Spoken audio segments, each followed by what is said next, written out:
Sementara itu, Wali Kota Medan Bobi Nasution akan tetap mencoba untuk mendaftar Pilkada Sumut melalui PDI Perjuangan, meskipun partai berlambang banteng itu telah memblacklist namanya.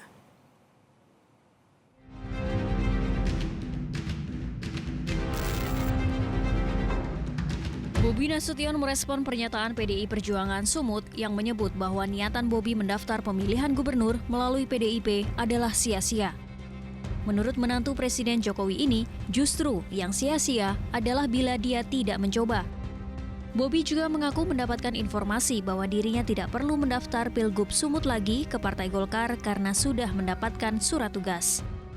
Ya, sia-sia itu kalau tidak mencoba. Yang diinfokan kemarin ya, bagi nama-nama yang sudah diberikan surat tugas, itu diinfokan tidak perlu mendaftar lagi. Itu. PDIP sebelumnya telah menegaskan tidak akan menerima pendaftaran Bobi Nasution sebagai Cagup Sumatera Utara dari PDIP. Hal ini disampaikan Sekjen PDIP Hasto Kristianto yang menjelaskan sikap penolakan atas pendaftaran Bobi merupakan suara usulan dari kader di daerah. Sejauh ini pendaftaran bakal calon yang akan diusung PDIP pada Pilkada mendatang sudah dibuka dan dilaporkan progresnya kepada Ketua Umum Megawati Soekarno Putri. Sudah ada pendaftaran di daerah-daerah. Sumatera Utara kemarin melaporkan semua boleh mendaftar kecuali Mas Bobi. Itu usulan dari bawah. Dari Solo tadi Pak Rudi juga sudah melaporkan untuk membuka proses pendaftaran. Jadi sudah dibuka. Tetapi selama proses pendaftaran ini berlangsung, hal-hal yang menjadi kritik terbesar atas pelaksanaan pemilu 2024 yang diwarnai abuse of power, penggunaan aparatur negara, sumber-sumber negara, itu harus diatasi dulu. Kader PDIP yang juga menjabat sebagai bendahara DPC PDI Perjuangan Medan, Boydo Panjaitan memastikan tidak akan memberikan formulir pendaftaran pilkada ke Bobi Nasution.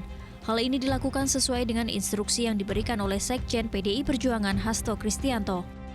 Ya, saya rasa sudah jelas seperti apa yang disampaikan oleh Ketua DPD Sumatera Utara, Bapak Rapidin Simbolon, dan juga oleh Sekjen Bapak Hasto Kristianto, bahwa semua boleh diterima kecuali Saudara Bobi Nasution. Jadi saya rasa formulir pun itu tidak akan diberikan kepada Saudara Bobi Nasution.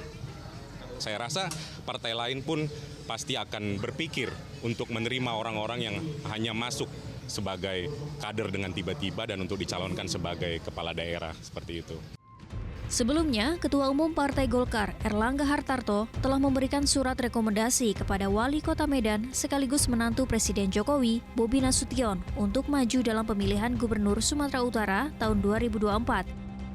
Selain Bobi, Erlangga menyebut pihaknya juga telah memberikan surat rekomendasi kepada Ketua DPD Golkar Sumut sekaligus Wakil Gubernur Sumatera Utara, Musa Rajeksyah.